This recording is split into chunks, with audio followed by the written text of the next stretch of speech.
Nous continuons à couvrir la saga Charlie Kirk, alors que mes reportages pour The Grey Zone ne cessent d'être confirmés par de nouvelles révélations sur les discussions privées que Charlie Kirk avait eues, quelques jours avant sa mort, avec une coterie de représentants de Netanyahou, des fanatiques pro-Israël qui le sollicitaient sans relâche et tentaient de lui imposer leurs éléments de langage avant le début de sa tournée. Je ne sais pas si tu veux introduire le sujet, Aaron, ou si tu préfères que je le fasse. Une histoire, vas-y. Eh bien, j'ai produit une série d'enquêtes en 3 volets sur ce sujet, en commençant par Charlie Kirk, qui a commencé à détester Netanyahou, ayant le sentiment d'être manipulé. Le terme « intimidation » m'a été donné par un ami de longue date de Charlie Kirk. Il avait l'impression d'être intimidé, voire en quelque sorte victime d'un chantage moral. C'est l'expression qu'il a réellement utilisée. Cela a ouvert toute cette saga. Le deuxième volet portait sur le sommet secret des influenceurs des Hamptons, où nous avons commencé à découvrir qui faisait du lobbying auprès de Charlie Kirk, comment il était constamment sollicité sur des appels Zoom, des groupes WhatsApp, des échanges de textos, avec un groupe d'environ 10 personnes que je qualifierais de relais de Netanyahou aux États-Unis, parmi lesquels Josh Hammer, Sean Maguire, Bill Ackman à certains moments, et un rabbin, anciennement américain, désormais installé en Israël, un rabbin colon nommé Pesach Waliki, qui dirige les programmes d'influence et les tournées de propagande en Israël pour les influenceurs conservateurs, appelés Israël 365 Action.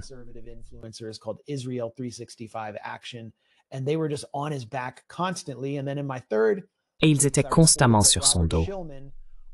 Puis, dans mon 3e article, j'ai rapporté que Robert Shillman, l'un des mécènes les plus prolifiques de l'anti-islam à travers l'Occident, un fanatique pro-Israël qui finance Friends of the IDF, a financé Tommy Robinson et Laura Loomer à certains moments de sa carrière et a été un important bailleur de fonds de TPUSA, contribuant en grande partie à lancer la carrière de Charlie Kirk dès son jeune âge.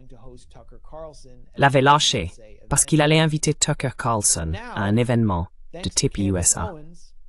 Et maintenant, grâce à Candace Owens, ancienne employée de TPUSA et amie de longue date de Charlie Kirk, nous savons que Charlie était encore plus en colère à propos de la manière dont il était traité par ceux qu'il appelait ses donateurs juifs que ce que nous avions compris d'après les messages qu'elle a révélés lors de son dernier direct.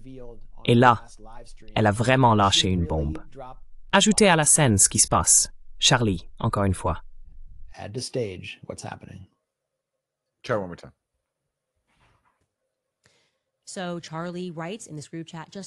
Alors Charlie écrit dans ce groupe de discussion, « Je viens de perdre un autre grand donateur juif, 2 millions par an, parce que nous ne voulons pas annuler Tucker. Je pense à inviter Candace. » Quelqu'un répond, « Pfff. » Charlie écrit ensuite, « Les donateurs juifs alimentent tous les stéréotypes. Je ne peux pas et ne veux pas être intimidé de cette manière, ce qui ne me laisse d'autre choix que de quitter la cause pro-israélienne. » Puis un donateur écrit, « S'il te plaît, n'invite pas Candace. Cela pourrait faire du bien à court terme, mais ce n'est pas bon à long terme, à mon avis. Comme dans tous les groupes, tu vas avoir une grande variété d'opinions. »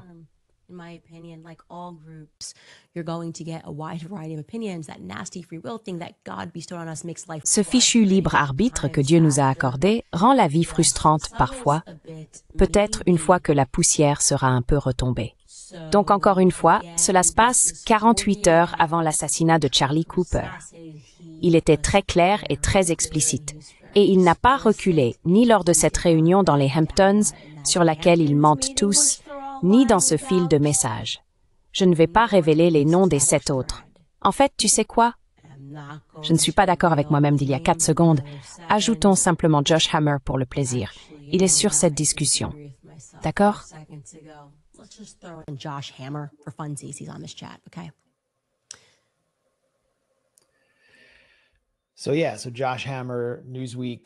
Oui, donc Josh Hammer, journaliste de Newsweek, rédacteur en chef. Son travail consiste essentiellement à maintenir le Parti républicain aligné sur Israël, ainsi que les conservateurs. Il n'a cessé d'attaquer Candace, affirmant que Charlie Kirk n'avait jamais eu le moindre doute quant à son soutien à Israël. Souvenez-vous, ils ont publié cette lettre reproduite numériquement. Et ce n'était pas seulement les néoconservateurs qui la promouvaient. Certains autres influenceurs, que nous pensions hostiles à Israël, s'y sont également impliqués. Mais il est plus discutable de voir comment ils ont cherché à imposer la version que ces néoconservateurs et Likoudniks voulaient nous faire croire à propos de Charlie Kirk dans ces derniers jours. Eh bien, Netanyahou a aussi fait référence à cette lettre, non? Mais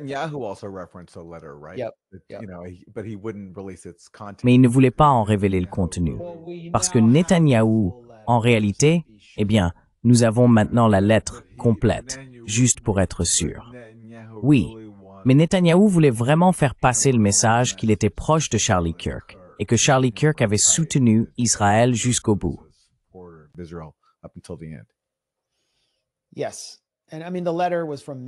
Oui, je veux dire, la lettre date de mai.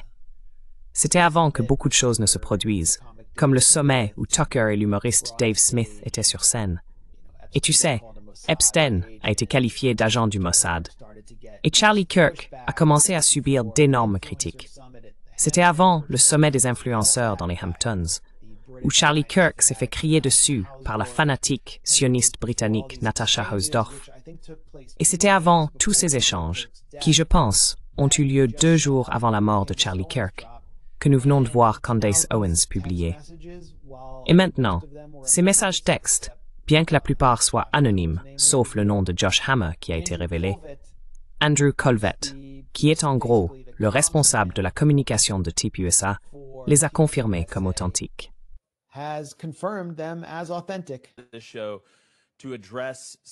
L'émission a pour but d'aborder certains sujets qui circulent dans le public, à savoir une conversation de groupe par message qui a été rendue publique par Candace Owens.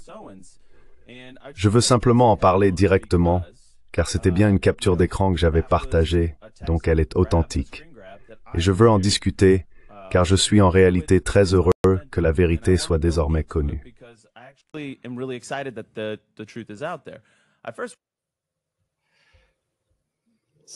Donc, authentique. Et cela nous amène à quelque chose de peut-être plus troublant. L'activité de Josh Hammer le lendemain de cet échange, auquel il a assisté et qu'il a vu de ses propres yeux. Depuis la mort de Charlie Kirk, il n'a cessé de dissimuler cet échange, mentant en substance sur ce qui s'était réellement passé. C'est pour moi à la fois étrange et inquiétant. Voici donc la folle du village, Mel Witt. Je me demande si Josh Hammer a exhumé ce tweet de Trump datant de 12 ans, avant ou après sa dernière conférence téléphonique avec le rabbin Pesach Wolicki et Charlie, la veille de son assassinat.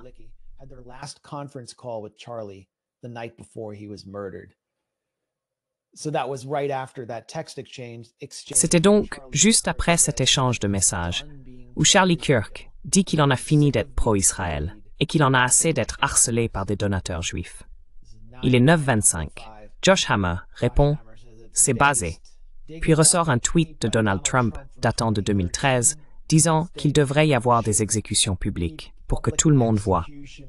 Vous mettrez fin à ces conneries rapidement. Enfin, de quoi s'agit-il? Pourquoi vouloir soudainement des exécutions publiques? Qu'est-ce qui se passe dans ta tête ou dans ta vie? Je ne sais pas. C'est peut-être autre chose.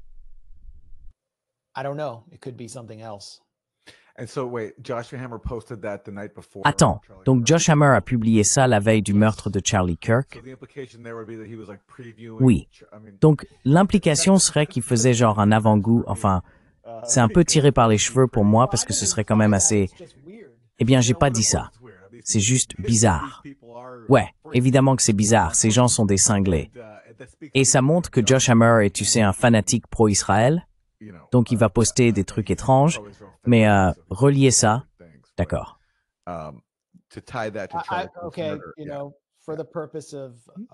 Tu sais, pour l'édification de Aaron et tu vois YouTube, tu te souviens, c'est un peu comme dire que le vaccin fonctionne. Mais non, il n'y a aucune preuve que, d'après ce que nous savons, Israël ait participé à cet assassinat de Charlie Kirk. D'accord? C'est pas ce qu'on dit. C'est juste étrange. C'est aussi étrange qu'il y ait eu un film de 1998 réalisé par Brian De Palma, intitulé Snake Eyes, dans lequel, le 10 septembre, un secrétaire à la défense américain sur le point d'arrêter un accord d'armement corrompu est assassiné par un bouc émissaire palestinien contrôlé par des militaires. Et il s'appelle Charlie Kirkland. Je veux dire, c'est aussi étrange. Il y a beaucoup de coïncidences bizarres. Au fait, excellent film. Allez le voir. Brian De Palma, tu vois, ils ne sont pas... Je n'en ai jamais entendu parler. J'adore ça. Ça a l'air génial. Un excellent film sur une théorie du complot. Comment ça s'appelle déjà? Snake Eyes. Ouais. Je n'en ai jamais entendu parler. Nicolas Cage. D'accord. Oui. D'accord. Mais je veux dire, oui, il y a beaucoup de coïncidences. Mais c'est étrange. Le fait est que cela concerne ce dont nous avons parlé pendant la majeure partie de ce direct. Le soutien à Israël aux États-Unis s'effondre. Charlie Kirk était l'un des atouts non-juifs les plus importants qu'Israël ait jamais eus. C'est pourquoi Netanyahou est immédiatement intervenu pour tenter de revendiquer son héritage après sa mort, essayant de nous convaincre qu'il avait été sans équivoque du côté d'Israël jusqu'à la fin. Et nous savons que cela changeait. Quelque chose était en train d'évoluer. Charlie Kirk s'ouvrait. Bien qu'il ne fût pas un partisan de la Palestine, ni un ami des Palestiniens, et qu'il diffusait constamment une rhétorique anti-islamique, il commençait à donner la parole à des voix conservatrices proches de la base, des gens lassés de l'influence d'Israël aux États-Unis. Et cela représentait une énorme menace pour Israël, pour le lobby pro-israélien.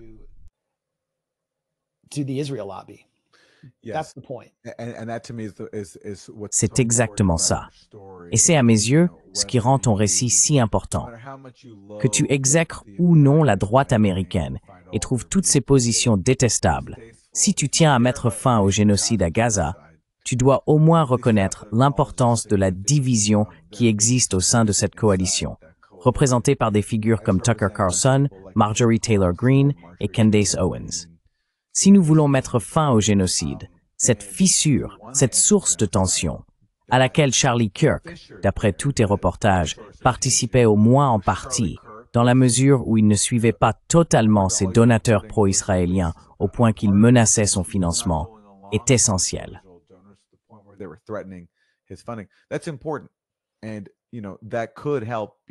Et cela pourrait contribuer à faire partie de quelque chose qui exerce une certaine force de retenue sur Israël et sur la société américaine. Parce que cela ne viendra pas seulement, je déteste le dire, de la gauche activiste. Il faut une coalition aussi large que possible d'indignation envers Israël. Et ce qui se passe à droite, quelles que soient vos opinions sur leur position et sur toutes ces autres questions où nous ne sommes pas d'accord, me semble vraiment significatif. Les efforts déployés par les gardiens de l'ordre pour imposer l'obéissance et la conformité en menaçant de couper le financement de Charlie Kirk à moins qu'il n'interdise certaines personnes, c'est une tactique évidemment aussi utilisée contre la gauche. Donc une répulsion et une opposition commune à cela pourraient être très importantes.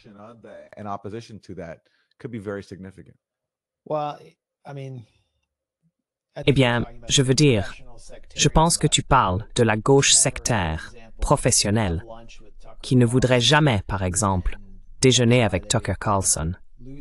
Et c'est pour ça que ce sont des perdants qui ont échoué. Mais cela ne veut pas dire que toute la gauche ou toute la gauche militante est comme ça. Je pense qu'il y a une conscience plus profonde chez ceux qui restent réellement aux États-Unis et se battent sur cette question, celle de construire des coalitions. Parce qu'il y a tellement de divisions à droite, et que la base de droite en a pratiquement fini avec Israël pour ses propres raisons. Il peut y avoir de grands désaccords avec eux sur d'autres sujets, mais sur celui-ci, il est important de construire une coalition lorsqu'elle commence à se dessiner.